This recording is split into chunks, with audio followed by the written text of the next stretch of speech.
En 1 heure d'avion, on passe de l'île de Gran Canaria à celle de Fuerteventura, prête à vivre une autre aventure volcanique. Tout de suite, nous sommes frappés par le contraste de végétation, luxuriante à Gran Canaria, quasiment absente sur Fuerteventura. Première rando sur la pointe sud de cette nouvelle île. Nous traversons le massif montagneux de Gran Valle, d'est en ouest, pour rejoindre l'autre côté de la péninsule de Jandía. Le paysage est minéral.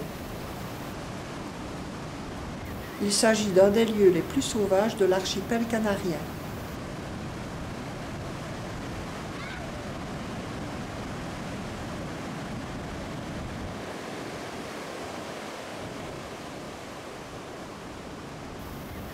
Après la plage, nous continuons sur quelques kilomètres pour arriver jusqu'au Roque del Moro, face à la plus haute cime de l'île, le Pico de la Zarza.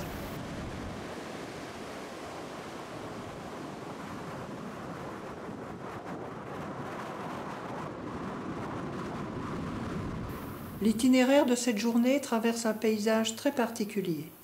Sur quelques kilomètres, nous traversons la mer de sable blanc qui s'étend sur tout le territoire, pour nous diriger vers la côte de l'isthme de Jandía.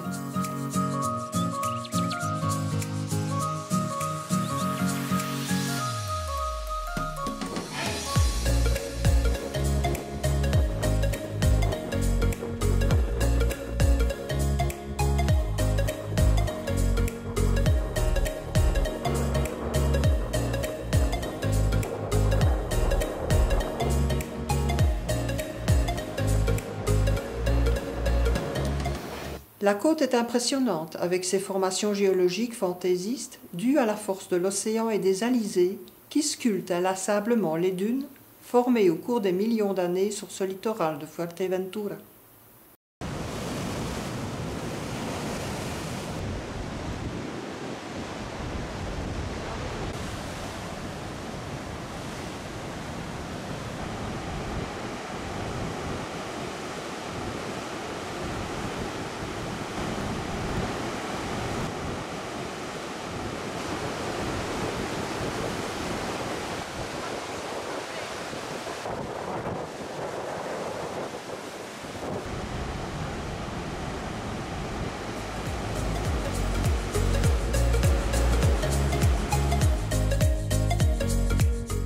Aujourd'hui, au port de Corralejo, au nord de l'île, nous prenons un bateau pour l'île de Lobos, l'île aux loups, ainsi nommée car peuplée autrefois de loups de mer, des otaries, des morses, des phoques noirs.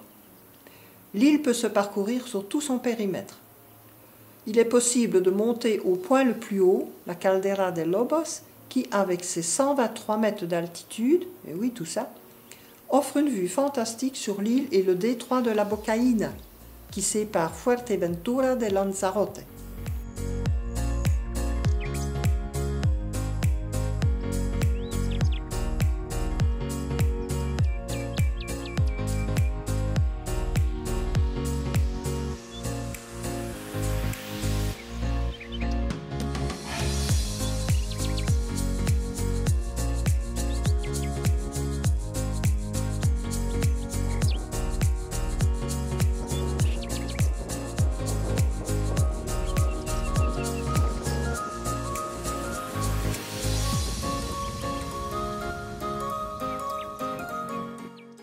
Au nord de l'île, un phare marque la moitié du parcours de la randonnée.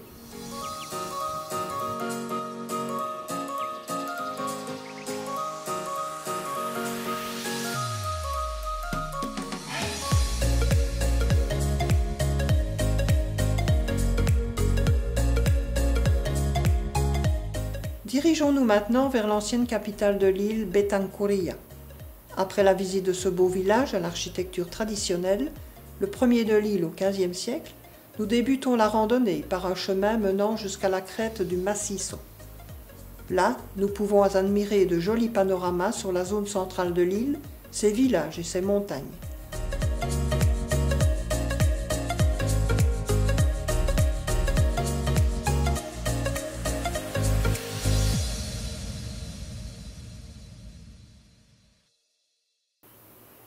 Nous descendons au petit village de Vego de Rio Palmas, en contrebas, jusqu'au réservoir de Las Peñitas. Nous y découvrons une authentique oasis avec sa palmeraie, un paysage de désert, à l'image du proche continent africain.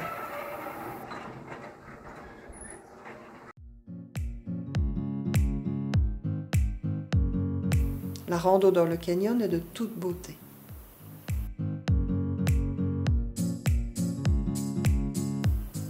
Ah, mes Tamias, où qu'ils soient dans le monde, ils sont toujours les mêmes, furtifs et difficiles à capturer en images.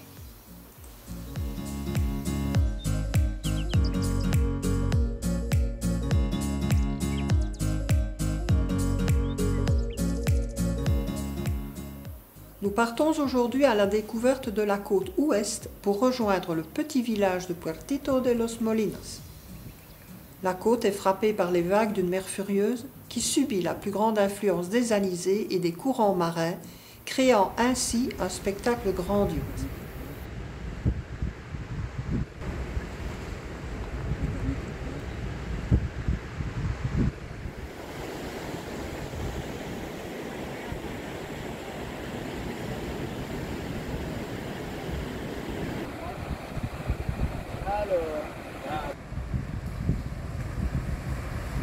Les barrancos qui s'ouvrent sur la mer déversent de l'eau douce venue des hauteurs.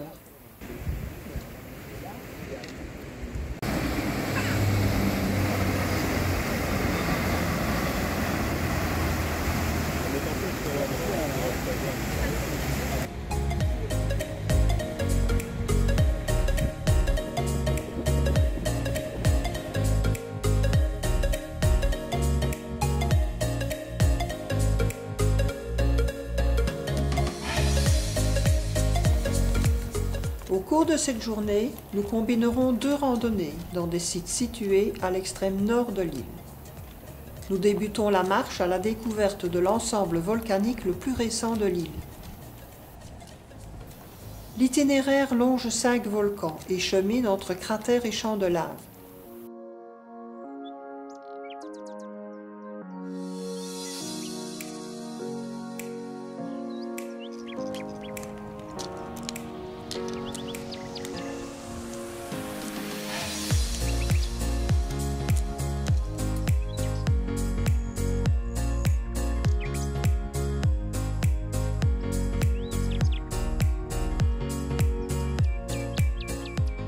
Nous découvrons quelques merveilles, dont le Calderón Hondo. Ce volcan datant d'environ 50 000 ans fait partie d'un alignement volcanique qui offre une vue fantastique sur le nord de Fuerteventura et sur l'île voisine de Lanzarote.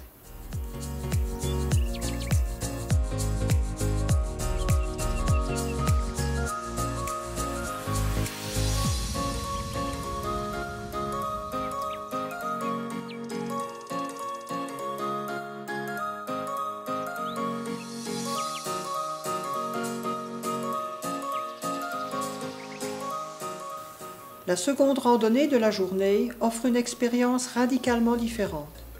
Nous partons arpenter les dunes de sable blanc qui forment le parc naturel des Dunas de Corralejo. Un magnifique paysage de désert niché entre les volcans et l'océan.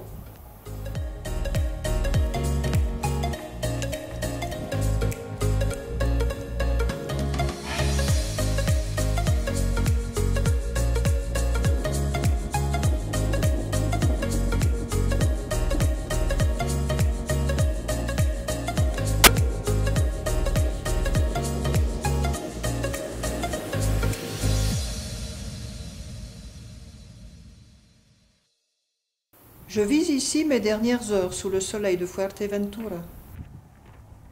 Demain, je reprends l'avion vers Bruxelles.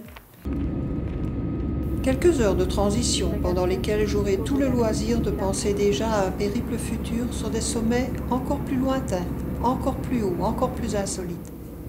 Super aventure en perspective.